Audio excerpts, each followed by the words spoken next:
Welcome to the closing rally of Socialism 2015.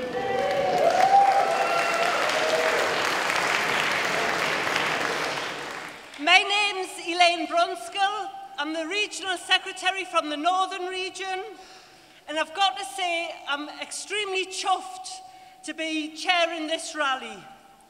The theme of tonight's rally is organise, strike, resist, and we've got an impressive lineup of speakers.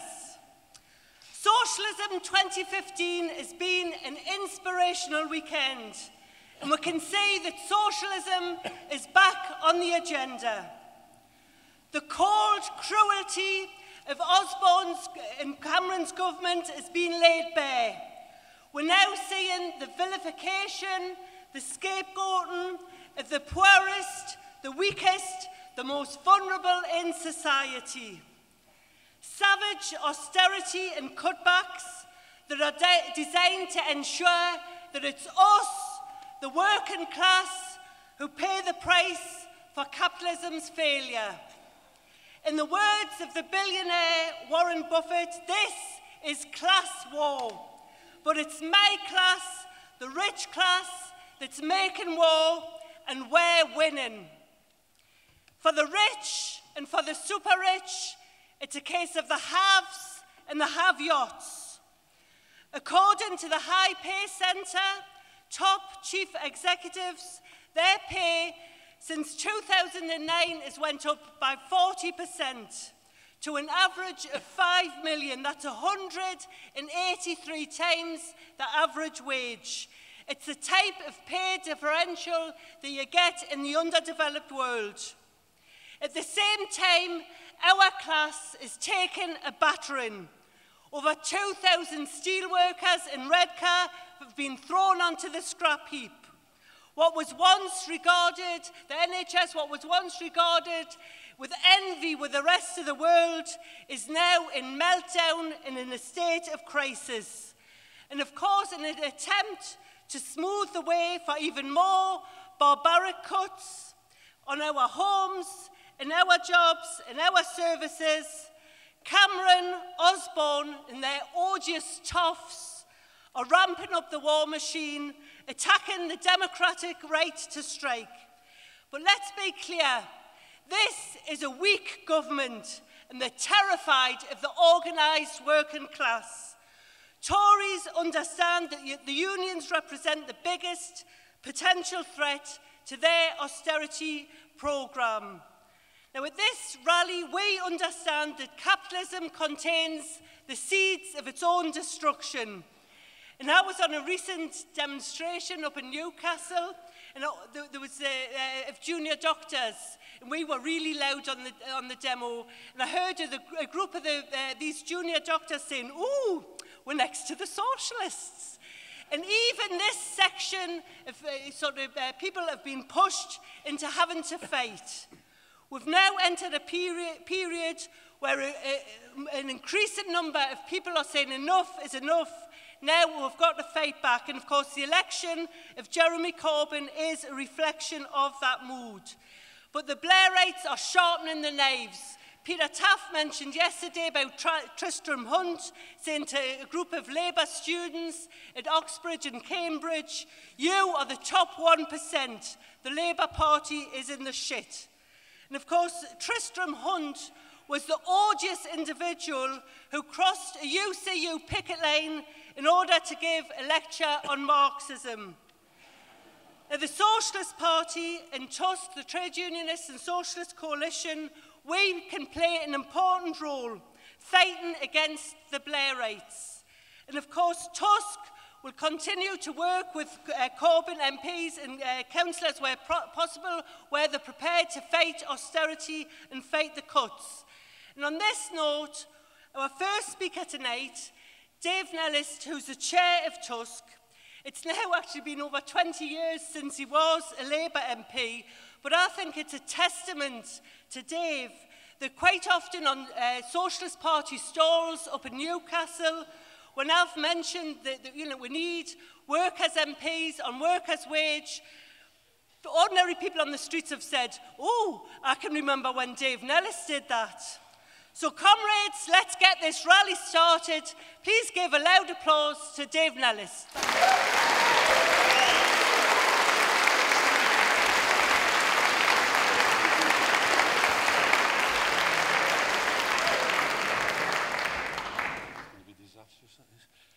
Common Chair and comrades, thanks very much for inviting me to open the rally today. And I suspect the theme of much of this weekend has been hashtag Socialists Rising. And if you're on Twitter, you should be using that alongside hashtag Socialism 2015 to promote the whole weekend and this rally itself. But the hashtag Socialists Rising comes from America. It's almost as if it was time to give us something to open this rally with. The latest results now from Seattle show a stunning 9% lead for Sharma Sawant in her re-election as a Socialist Council member in Sydney.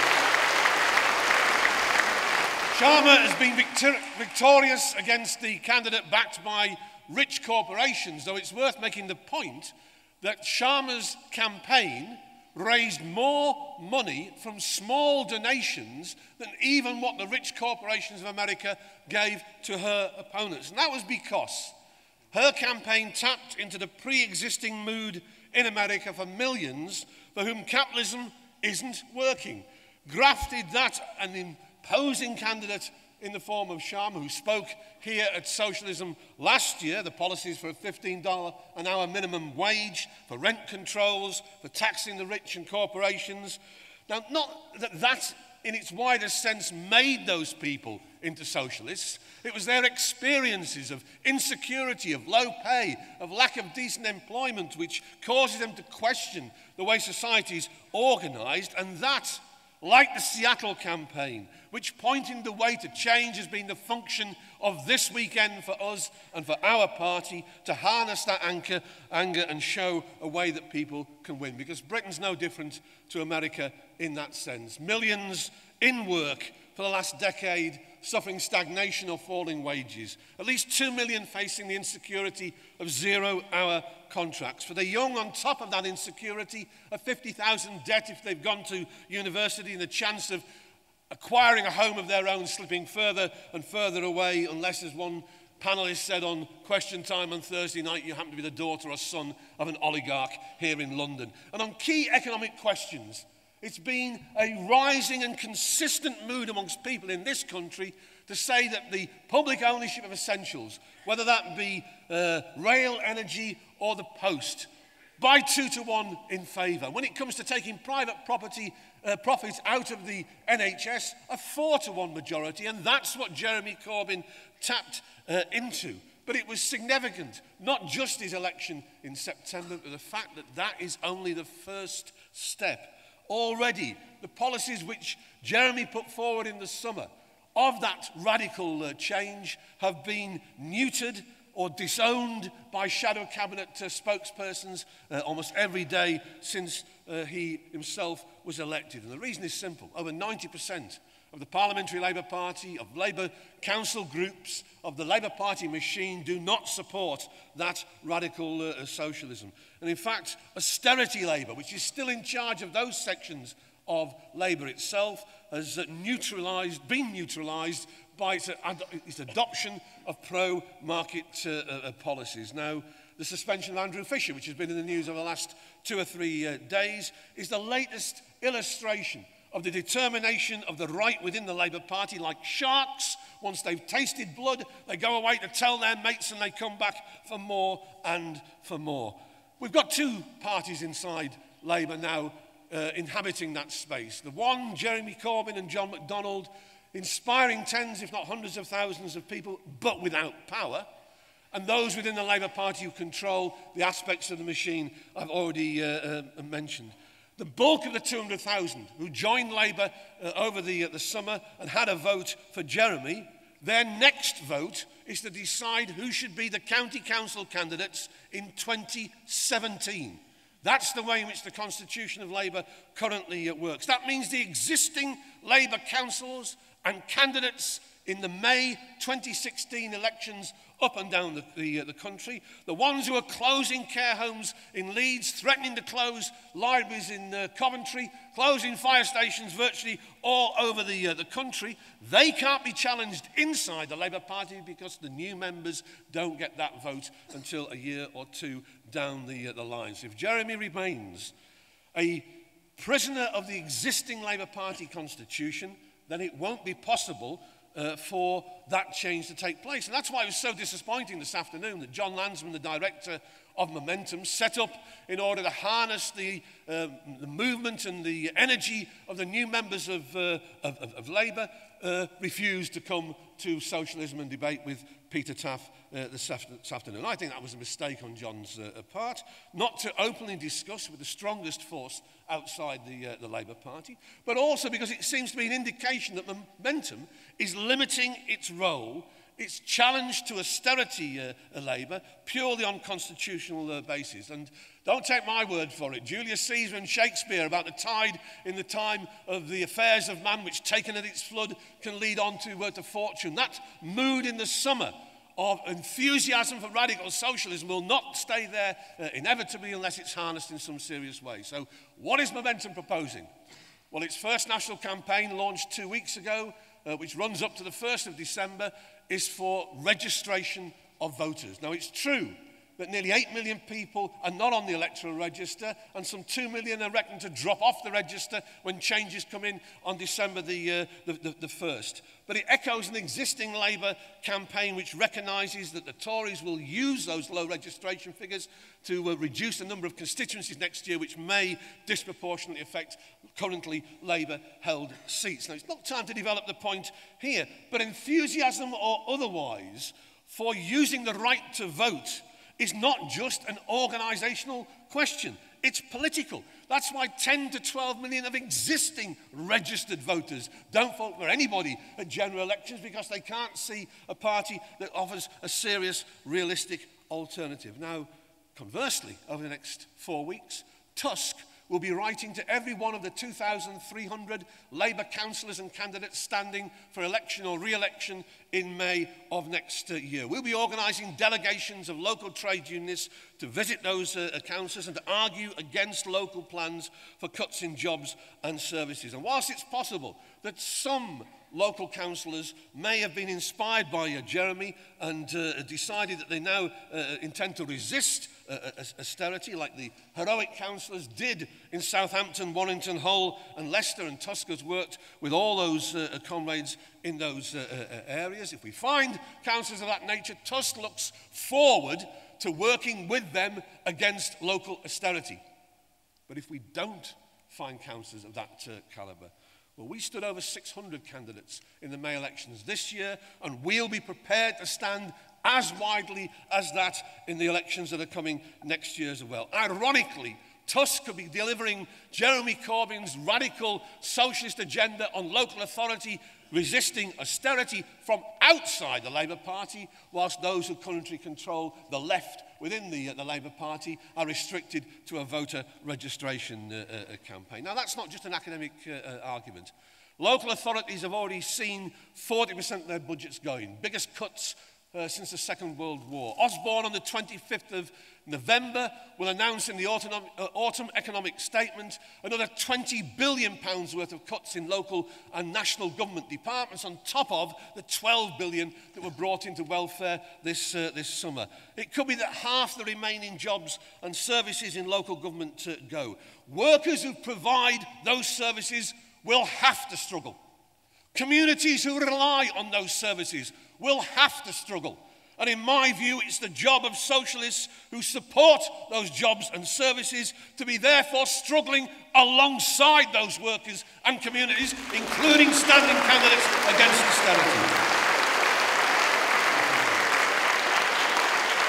To finish, comrades, let me just make this one central point which I've made before at meetings like this, that the austerity of the last 8 years, sharp and vicious though it's been, has been but the latest phase of a generalised attack on the gains of the working class over the last 40 years. Because 40 years ago, the mid-1970s, this country was one of the most equal countries on the planet.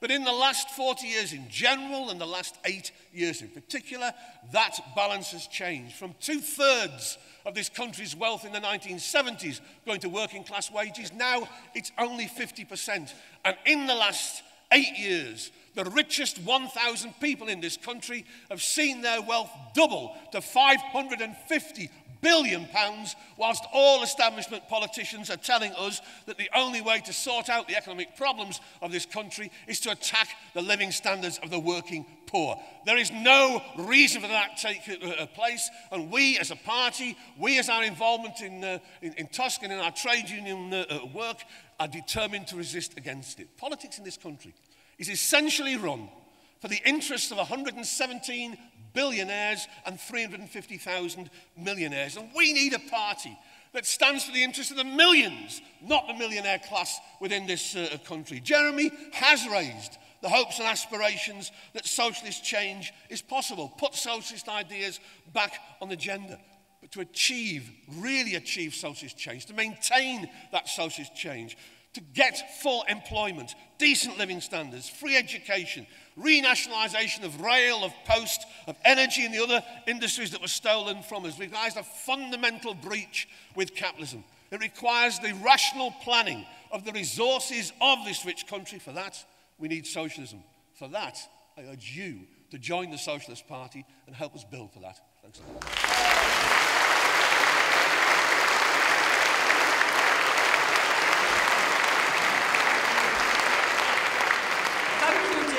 That was really good, and you almost kept to time.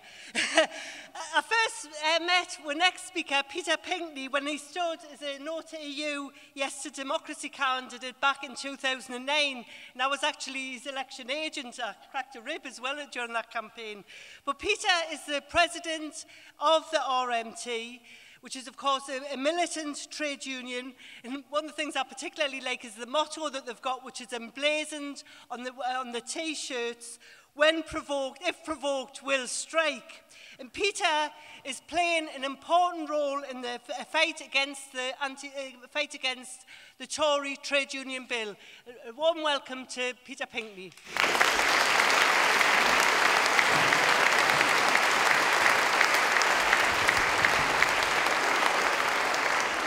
Thanks, Elaine. Thanks, comrades. I'm really pleased to be here, even though I'd probably rather be up the road at the Emirates watching Spurs, because I'm a Spurs supporter. So it shows you how much I value being here. I feel almost that I'll probably get into trouble when I get back in the office for this, with the political wing of the RMT being here. Which I will reiterate what I said at the TUSC conference a few weeks ago. As far as the RMT is concerned, nothing has changed. We will still...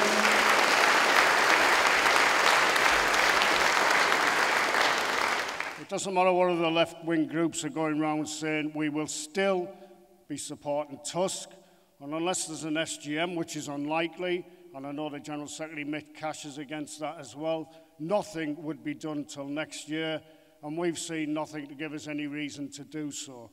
And for those who worry about it, because when I spoke at the TUSC conference a few weeks ago, I was questioned 3 times about if I could give that guarantee.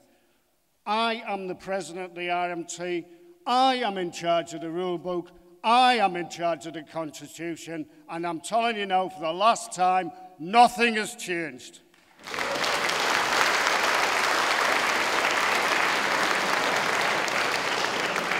I'm not going to win the award for stating the bleeding obvious that we live in difficult times, but also interesting times, and dare I say it, hopeful times. I've been around long enough to see some pretty right-wing Tory governments, but I've never, ever seen anything like this lot. And I've said this several times, think this lot is worse than Thatcher, because the difference is, Thatcher didn't give a monkeys about class. Anybody could make it under her system. Don't get me wrong, she was a nasty, evil woman.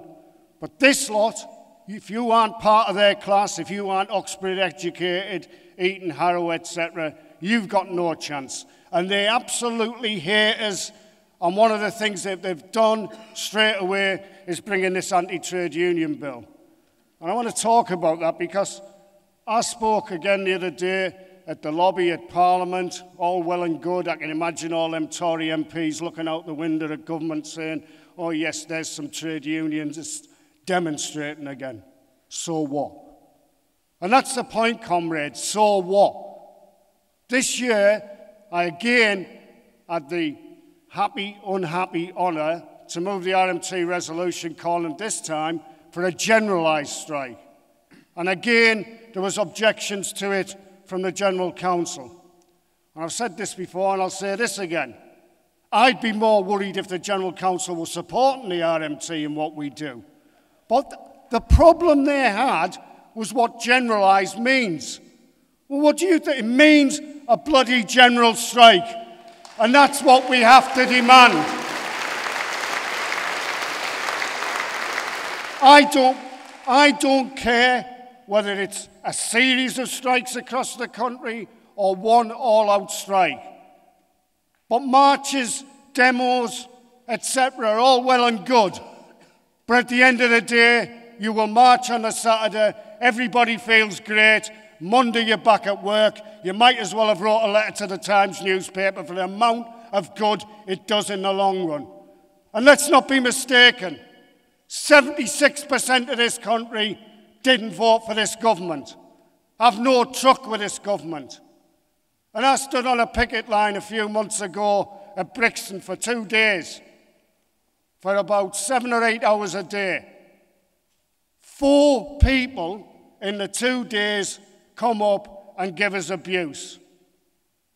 And they were a bit out of it on whatever they were smoking. Hundreds of people came and told us that they were behind us and they wanted us to succeed because they knew what it was about. So when I get up at the TUC and move a resolution for a generalised strike, and there's all these worries about what generalised means or what it doesn't mean, what in reality is happening is the leadership of the TUC, apart from a few exceptions, ourselves, PCS, Prison Officers Union, Fire Brigade Union, etc., will pay lip service to it, but do nothing about it. And I'm quite happy to name these people. Paul Kenny, Len McCluskey. It doesn't bother me, and Dave Prentice, because every time I go to a General Council meeting when I was on it, they're against it. They are against it. And what we've got to think about, comrades, is what the reality of this TUC will be. Now, our union has managed in the past year or so to get what we would need, because we need, as a public service, 50% turnout and 40% of that voting yes, which in reality is an 80% yes vote. And we've managed that. We managed that on LUL, CalMac, Network Rail, First Great Western, and various other smaller companies. So it is achievable. But what this government want to do is outlaw striking. And how do you tell teachers that they can't fight for the children's education? Because this government, and I'll say it and I mean it from the heart, do not want the working class educated. They do not want us to have pensions. They do not want us to have any rights whatsoever but 0 hours contracts so they can make even more money on the sweat of our labourers. We have to do something, comrades. We have to look to Greece, and I know it's all gone to shit with Syriza, but we have to look how it came together, and we have to look at Podemos. Revolutions, comrades, are not started from the top. They're started from ordinary people like yourselves. Every revolution. And what I'm going to finish with, comrades, is yet again call on you all to mobilise, to go back to your workplaces, to go back to your unions, your trades councils, and demand a general strike now. Comrades, solidarity.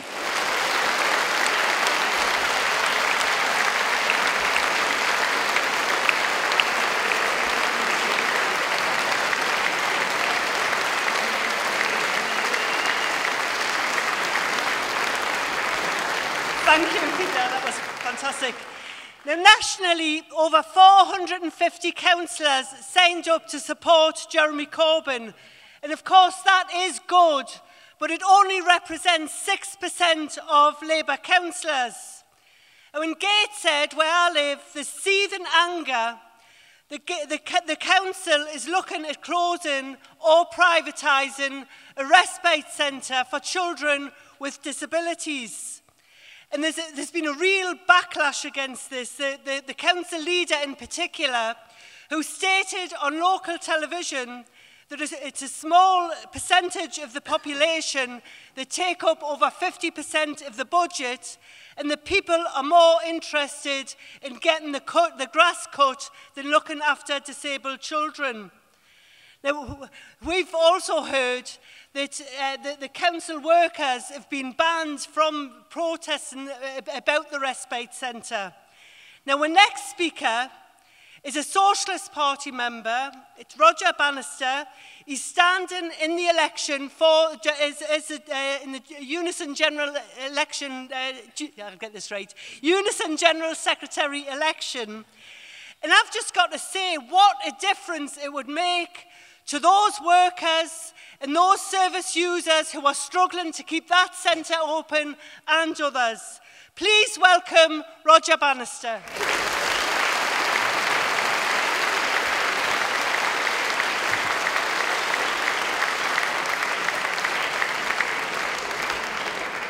Thank you for that, Chair, and thank you, comrades. Tomorrow morning, the ballot papers for the General Secretary election in Unison will start to drop on the doormats of Unison members, and the voting process begins. There will be around 1,300,000 members receive those ballot papers, and they're employed across public services in local government, in the National Health Service, higher education, further education, careers offices, the police, and the utilities, many other workplaces as well.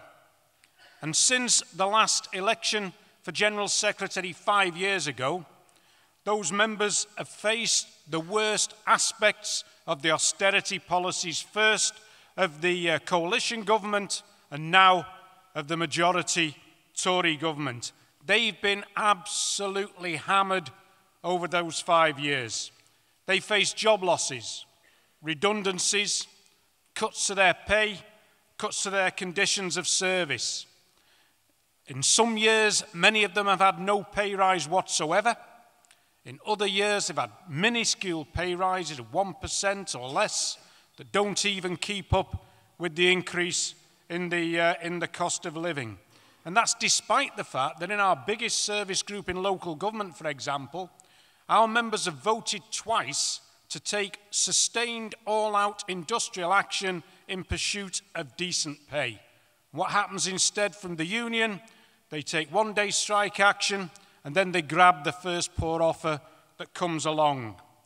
And that's raised, those processes have raised question marks in the minds of many Unison members about the credibility of their own trade union. It's too often seen as ineffective, limited to individual branches where they have a certain left leadership, waging isolated struggles to try and preserve this group of jobs here or that service there, with no national action in support of anybody fighting cuts as a whole.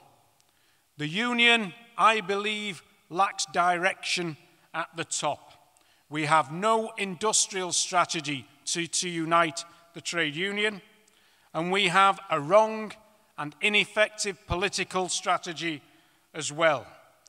We're affiliated to the Labour Party on the basis of only 1/3 of our members opting to pay into the Labour Party affiliated political fund. And the influence that we have there has done nothing, influence perhaps in inverted commas, has done nothing to mitigate the attacks that we've faced over the years.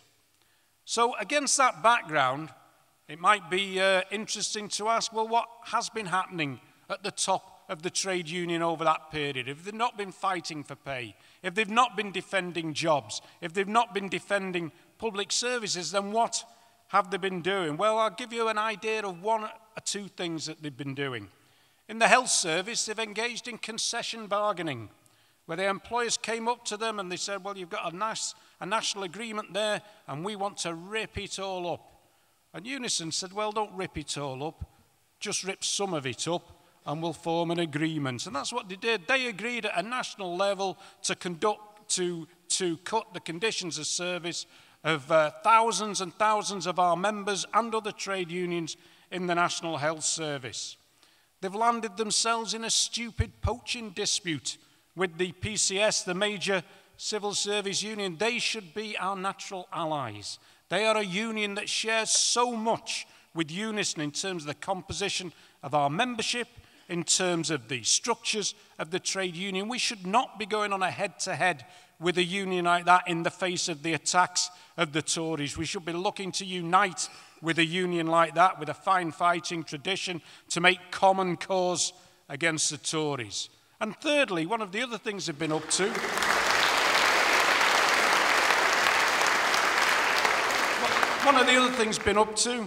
is a bit personal to a few comrades in this room.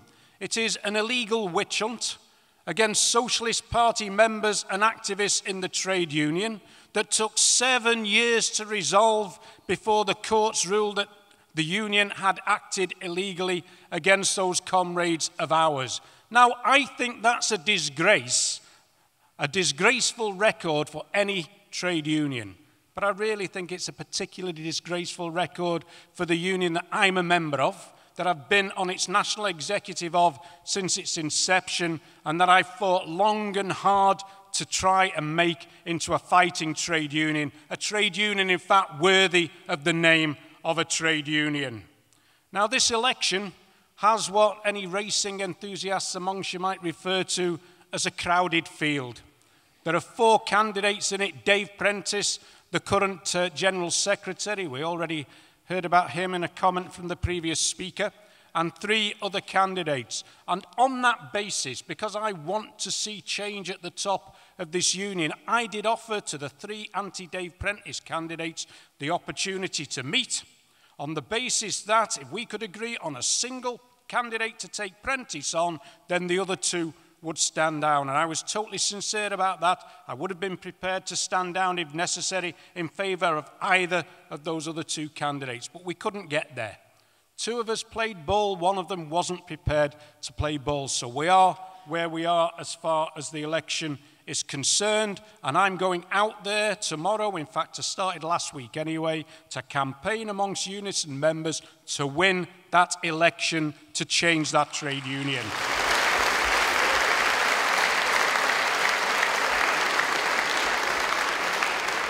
This weekend has been, as ever, an extremely enjoyable and useful meeting as far as I'm concerned, and all the comrades that I've been discussing with outside the various political discussion sessions that have been gone on. And there's been a lot said, understandably, about the election of Jeremy Corbyn as Labour leader. And the election of Jeremy Corbyn as Labour leader is fundamental importance to us as socialists and as trade unionists. A year ago, we wouldn't have dreamed that the Labour Party would elect an anti-austerity leader to take it up to the general election. So I'm very pleased about that particular event. Its effect on this election has been somewhat strange, however, because we got 4 candidates, left, right and centre, who all claim to be Corbyn supporters.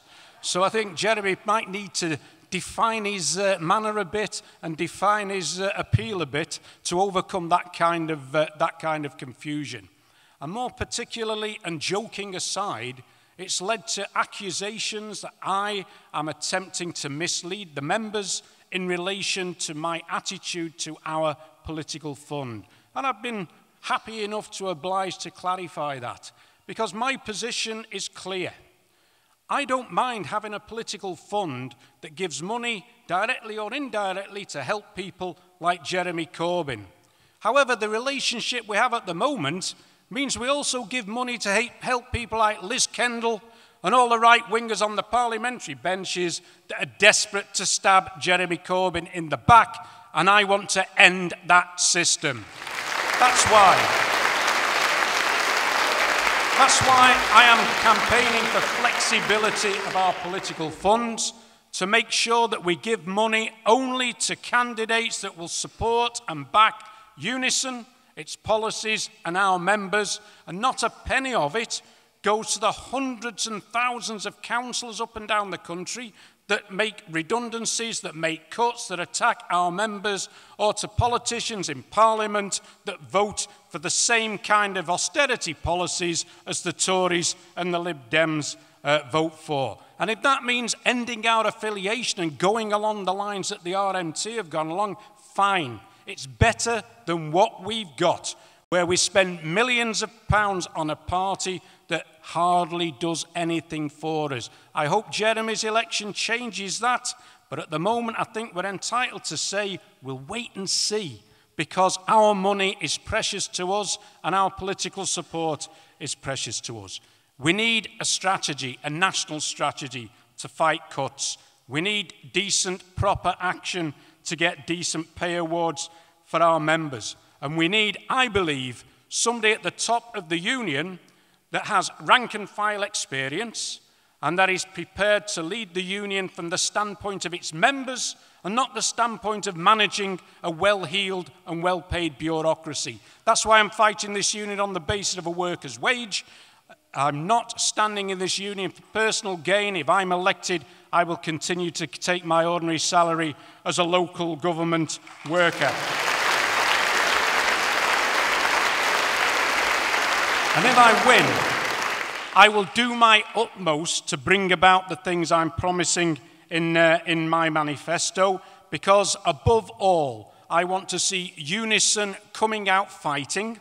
I want to see Unison become a trade union that governments and councillors of whatever political persuasion and employers of all types think twice before they take us on, because that doesn't happen at the moment, and it's what I want to bring about. Thank you.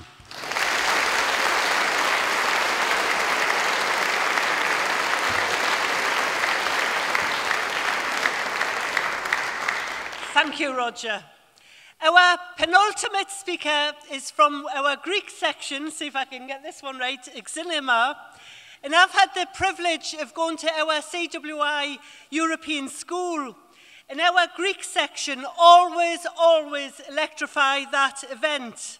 After the July referendum and the subsequent sellout of Cyprus, members and supporters of Syriza didn't come out of the homes for over a week. They were so embarrassed to face the Greek working class. In stark contrast, our comrades the very next day were the only force to be out on the streets with leaflets in hand, and there was a real thirst for ideas. Please give a huge solidarity welcome to Andros.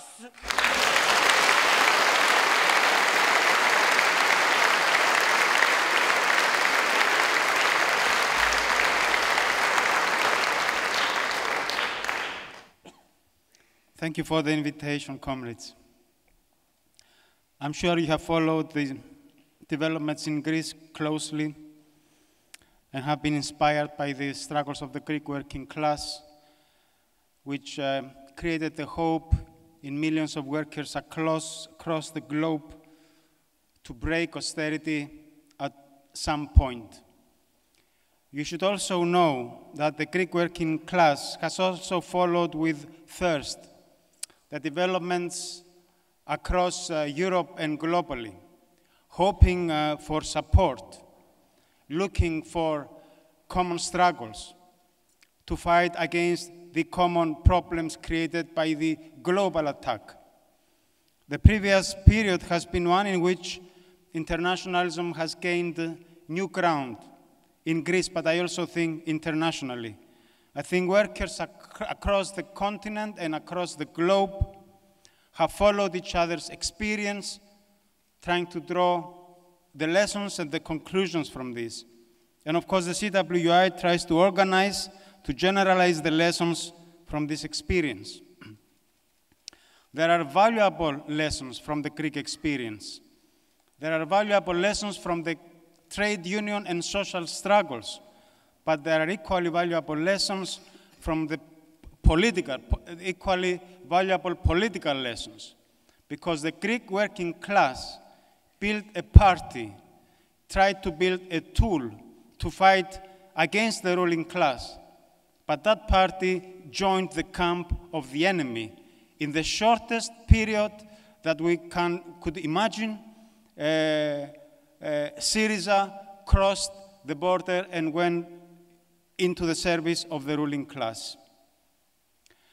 As regards the struggles of the Greek working class, I think it's nearly impossible to think of what else the Greek working class could have done on its own and without leadership in its fight against the Troikans.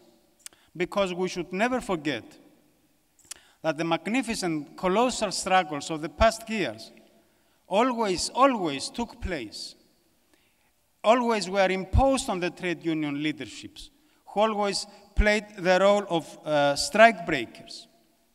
They were imposed, and they went against the leadership of the Communist Party, who scorned and split and sabotaged, actually, any struggle which was not controlled under their own control. And these struggles took place despite the limitations of Syriza's leadership, which never opposed these struggles, but at the same time never initiated these struggles and never gave any kind of direction. In these conditions, the Greek workers organized, imposed on the trade union leadership, nearly 40 general strikes that lasted. They organized endless sectoral strikes, which lasted for months. They organized occupations, which lasted for weeks. They organized demonstrations, which led up to 800,000 workers, according to the bourgeois media, on the streets of Athens. There were times when there were 3 million people out in struggle in the period of 1 month. There were fantastic movements, like the no-pay movement and like the Occupy movement. And there were great examples of workers' control and management, like the ERT workers. Magnificent ingenuity, magnificent spontaneity, great determination, great self-sacrifice. But these movements were defeated. And we want to ask our friends, the anarchists, who always worship spontaneity, to explain what else could the Greek working class do spontaneously to be able to secure victory. What do they imagine when they say that leadership is not required? What is required is to invest in the rank and file initiative and in the rank and file ingenuity, because we had all of this in Greece. But the mass movement failed to be victorious, and the reason was one and only one. There was no leadership to plan the struggle. There was no leadership to provide direction and to provide an alternative political proposal, an alternative perspective, i.e., an alternative political program for a way out of the crisis of the system and against the policies of the Greek ruling class and of the Troika. So in the absence of this leadership, the Greek masses turned to a small party, which for about 3 decades was in the region of 3 to 4%. That was Syriza, different names over different times, no time to go into that, and turned it into a mass force to be used as a tool against the class enemy. But it was lions led by donkeys. Tsipras promised to end austerity, to provide health and education, to put the economy back on the path of growth, to take the minimum wage back to the pre-crisis level, to stop privatizations and to create jobs, but without touching the capitalist system, and through what he termed mutually fruitful negotiations with the European Union. Mutually fruitful negotiations with the ruling class, with the enemy. We will change Greece, he said, by building a bloc of the European South, meaning the governments, and we will force Merkel to retreat, German imperialism to retreat. How childish. We had many opportunities to discuss with sections of the leadership of Syriza, including Tsipras himself personally. And of course, we wrote in numerous articles explaining that it was absolute madness to believe that the Greek left government could impose on German imperialism the policies that the latter was to follow in the European Union and globally.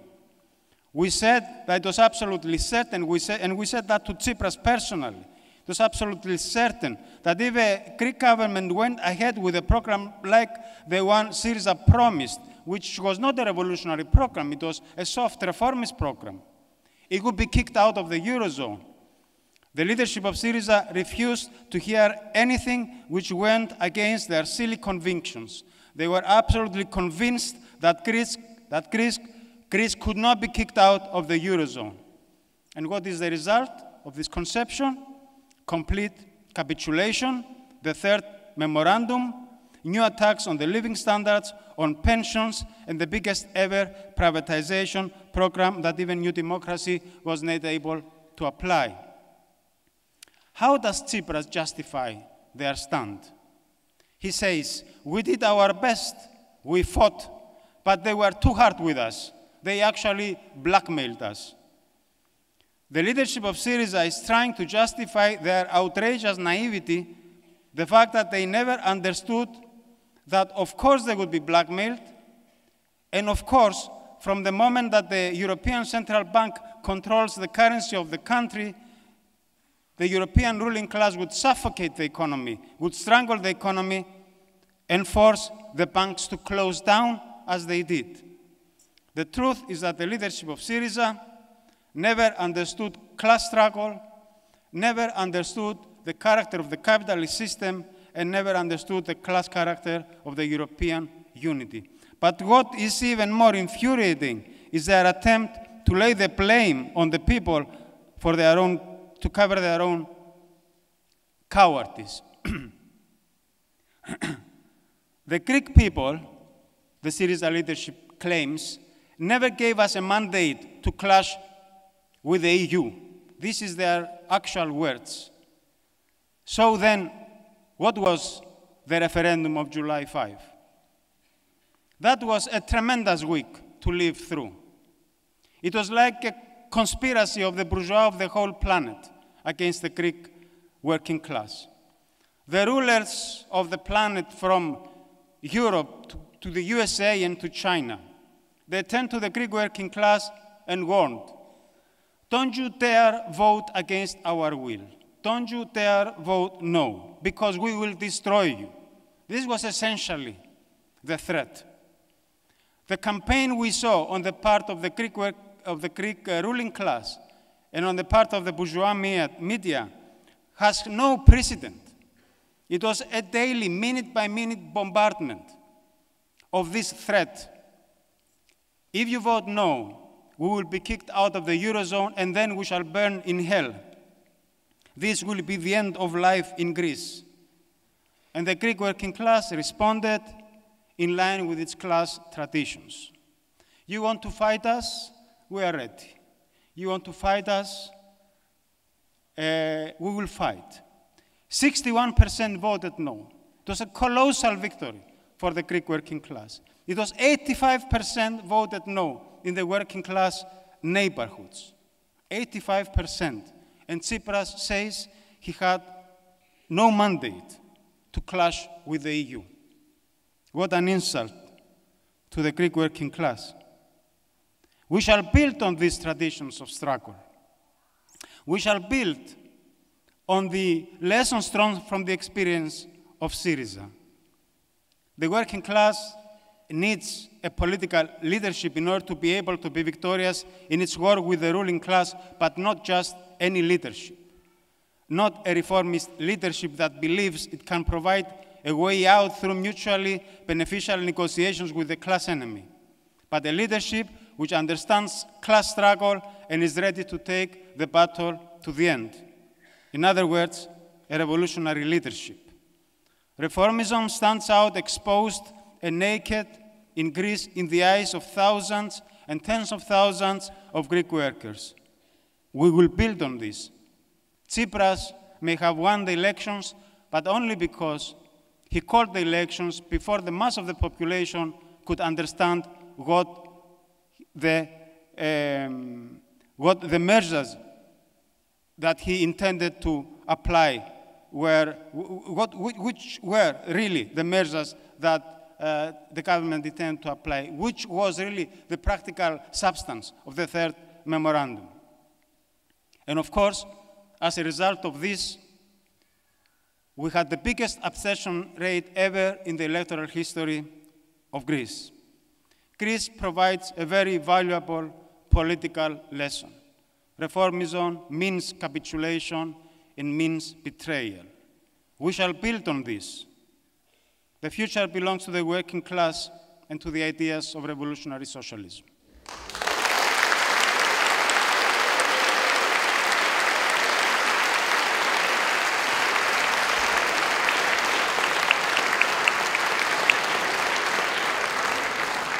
A big thanks to Andros. Also, Andros has asked, in order to show solidarity to our Greek section and to help pay for the campaigns, you can buy the Greek paper as you go out, the Xekinima flags and anti-fascist material. And I'm sure comrades will do that. Now, it would be easy to say our last speaker tonight, Hannah Sell, needs no introduction. However, I do think it's important to flag up the huge role that Hannah Sell does play in the Socialist Party. Hannah, I think, was only 17 when she was a member of the National Executive Committee on the Labour Party. She doesn't look that much older now. And if you look up Hannah's name on the Socialist Party website, on Socialism Today, or on the CWI's website, you'll find an array of excellent articles that are written by Hannah. Also, a book, Socialism in the 21st Century, in my opinion, is a must-have book for socialists. So please give a big welcome to the Socialist Party Deputy General Secretary, Hannah Sell.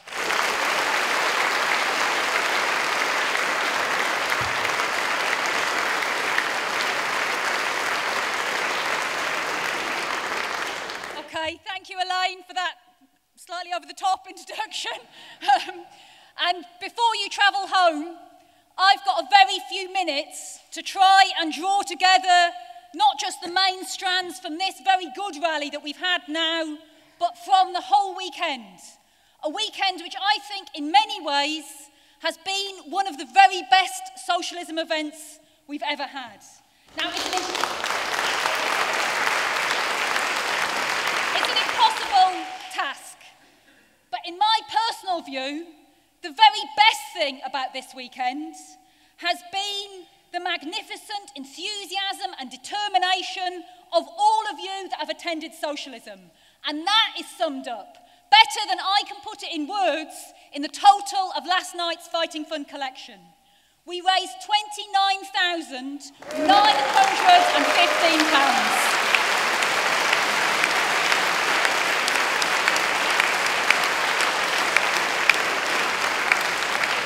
I think that is the biggest collection we've ever had at Socialism.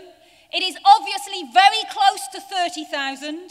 So as well as donating to the Greek section, buying their material on the way out, if you want to put in a little bit more to get us over the 30,000, that would be a fantastic end to the weekend. But I think the enthusiasm shown in that appeal really reflects political developments that are taking place in Britain, summed up by the slogan of this year's socialism, "Socialism is back." Of course, for us, it never went away. But for the capitalist class, they really did hope that socialism had gone away. The editor of the Daily Telegraph, when Jeremy Corbyn was on the verge of being elected, wrote an article where he said, from the 1990s onwards, we thought that the free market counter-revolution had finally killed off socialism. That is what they believed and hoped. And he went on to say that now, to his horror, The election of Jeremy Corbyn meant that it was becoming acceptable again to call for nationalising vast swathes of industry. He's right, but Jeremy Corbyn's election is only the beginning. As we have said throughout this weekend, it was not some unlikely accident. The form that Jeremy Corbyn's election took might have been unexpected, but the idea that there are millions of people, working class people, but also increasingly middle class people traditionally, like the junior doctors, who can see no future under capitalism and are looking for an alternative, that has been shown with Jeremy Corbyn in Britain, just as it's been shown with Bernie Sanders and Sharma Sawant in the US, with events in Greece, in Portugal, and so on. Here it's found an outlet with Jeremy Corbyn's election, and there's no doubt a self-confessed socialist becoming the leader of the Labour Party is a real step forward. And the Socialist Party will do all we can to extend and consolidate that victory. But the best form of assistance is not simply cheerleading. That actually is a dereliction of duty. We have to put forward what we think is necessary to consolidate that victory. And as has already been said on this platform and last night, in our view, for the unaffiliated unions to vote at this stage to re-affiliate to the Labour Party would mean handing over their cash to the people, the right-wing Labour Party machine that have suspended Andrew Fisher and getting virtually no influence in return. Far better to use their funds to help build the anti-austerity movement and to support Jeremy Corbyn. And we also have to give a warning. There is nothing, no compromise, no concession that will reconcile the Labour right to Corbynism. The vicious civil war that is taking place in the Labour Party, that other speakers have referred to, Tristram Hunt and the rest of them, the shadow cabinet, are back to the hilt by the capitalist class, by the Tory party, by the right-wing media, and they are determined to get their party back. And being nice is a good thing, but you're not going to win by turning the other cheek. We understand the desire for unity. We want the maximum possible unity, but it has to be unity in the interests of the working class and against austerity. When Jeremy Corbyn said he wanted to make it crystal clear that he did not support mandatory reselection, in our view, that was a serious mistake. Let's be clear. MPs who vote for war, MPs who abstain on tax credits, MPs who say that the Snoopers Charter is a very good thing, they should face reselection. They do not represent the interests of the working class.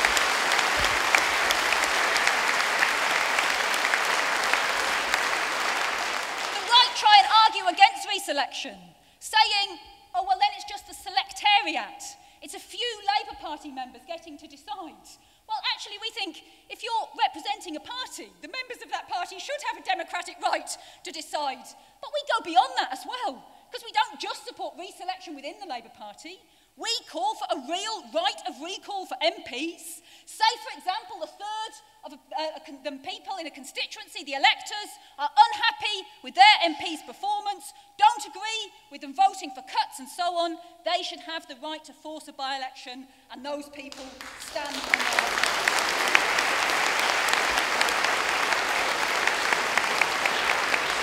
But to win the fight against the right, to win the battle for the reselection of MPs and so on, or for councillors who are evicting people for not paying their bedroom tax, that requires mobilising and developing the anti-austerity movement from outside the Labour Party in the main, which thrust Jeremy Corbyn into power. And to do that effectively, it is absolutely essential. I know this has been said time and time again this weekend, but there can be no step back from the policies, a very modest programme actually, on which Jeremy Corbyn was elected. The young people who signed up to vote for Jeremy Corbyn did not do so out of loyalty to some abstract Labour Party. On the contrary, they did it because they saw a candidate who was standing for £10 an hour, for mass council house building, for free education and a student grant. Any retreat on those policies, there is a danger that those people are demoralised and demobilised. And beyond that, there is the possibility of Jeremy Corbyn's anti-austerity Labour Party winning broader sections of the working class. Workers who've abandoned Labour because they rightly saw that it had abandoned them. UKIP got 4 million votes in the general election. The other Labour Party leadership candidates drew the conclusion that meant they had to pander further to the right. And yet who was the most popular of the Labour leader candidates amongst UKIP voters? Jeremy Corbyn, the man who left his victory celebration to go and attend the refugees demonstration. Because workers who had abandoned Labour for UKIP could be won back on the basis of nationalising the railways, nationalising the energy companies, policies that they overwhelmingly support. It's a good start, that position, amongst UKIP voters that Jeremy Corbyn was able to win.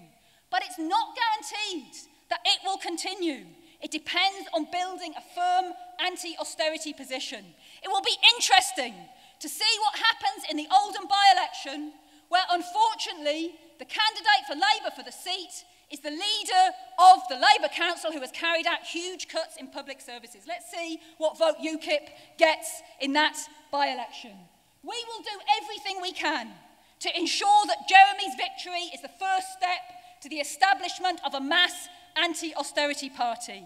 In the battle against the right, we are 110% with the Corbynistas, including, as Peter said at the rally yesterday, being prepared to join a Labour Party organised on a federal basis that could bring together all of the different anti-austerity forces. But at the same time, we also, as we have this weekend, want a discussion on how it is possible to build a party that can actually end austerity.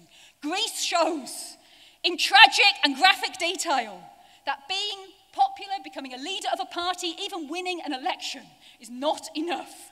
What is necessary is being prepared to break with capitalism and to build a mass movement for socialist policies. I saw John McDonnell on the TV in one of his first interviews as Shadow Chancellor, and he was asked, "Do you want to abolish capitalism?" And his answer was, "Yes, we already are, bit by bit." Now, on the one hand, that was a huge step forward. After all, Gordon Brown said not only that he wanted to keep capitalism, but he perfected it and abolished boom and bust. Miliband talked about responsible capitalism, this mythical and non-existing beast. And so, you know, to be anti-capitalist is a step forward. And we welcome every bit of capitalism that we manage to abolish under this system, if you like. Every reform that can be won under capitalism. In fact, Marxists, Trotskyists, a term that is becoming popular again, we are the most effective and the hardest fighters for reforms and against counter-reforms. Who can doubt that when you've seen the $15 an hour battle in Seattle or the battle against water charges in Ireland that you heard last night? What makes us the most effective reformists, if you like? It is because we do not accept the logic of the capitalist system, and we are confident in the capacity of the working class to struggle. I personally, it's been referred to me being on the Labour Party NEC in my youth, but I do personally remember when it really came home to me the difference between our approach and Marxist approach and many others on the left. I was on the NEC of the Labour Party when the right were in the ascendancy. In fact, I was the last representative of the youth section because the only way they could get rid of the influence of militant in the Labour Party Young Socialists was by shutting the whole thing down, which is what they did at the end of my term. There were 3 other lefts on the NEC, and they included Tony Benn, who was the most consistently left and in defence of the working class and against the witch hunts and so on. This was at the time when the battle against the poll tax was just beginning in Scotland. It hadn't yet been implemented in England and Wales. Expulsions were taking place against militant supporters from the Labour Party in Scotland because they were organising mass non-payment. Tony Benn trenchantly defended those people against expulsion, as did the other 2 left-wingers. He also said that he personally would not be paying his poll tax when it came in.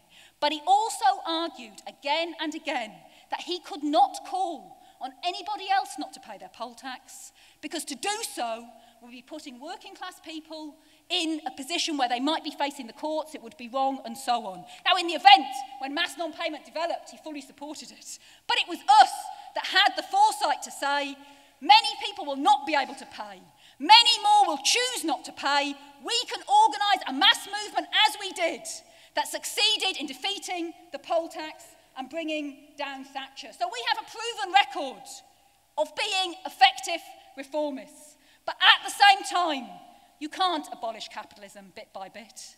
This is a system based on the exploitation of the majority, the working class, for the profits of a few, the capitalists. And they will never allow us to gradually dismantle their system. Any reforms we win, they take back when they get the opportunity. What is austerity if it's not the capitalist class attempting to take back all of the reforms that our parents and our grandparents won in the National Health Service, the right to a pension, and so on?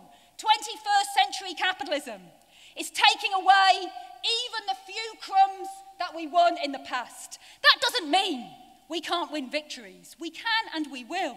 This trade union bill that is going through Parliament at a certain stage will be swept aside by a mass movement of the working class. But at the same time, to permanently win, the minimum requirements for a civilised existence, a decent job with a living wage, free education, a secure home, the right to have a pension and retire while you still got breath in your body, those things, even in a rich country like Britain, will not be won on the basis of capitalism. So it does require, as the Telegraph are beginning to panic about, nationalisation of huge swathes of industry. We would say it requires nationalisation of the commanding heights, the major corporations and banks that dominate the economy, under democratic working class control, so we can begin to build a socialist society that stands in the interests of the majority and abolishes forever the misery that capitalism means, so that in Britain there are 1 million families relying on food banks, and yet at the same time, in the 4 weeks of Jeremy Corbyn's election campaign alone, the richest 1,000 people in this country got £2.3 billion richer.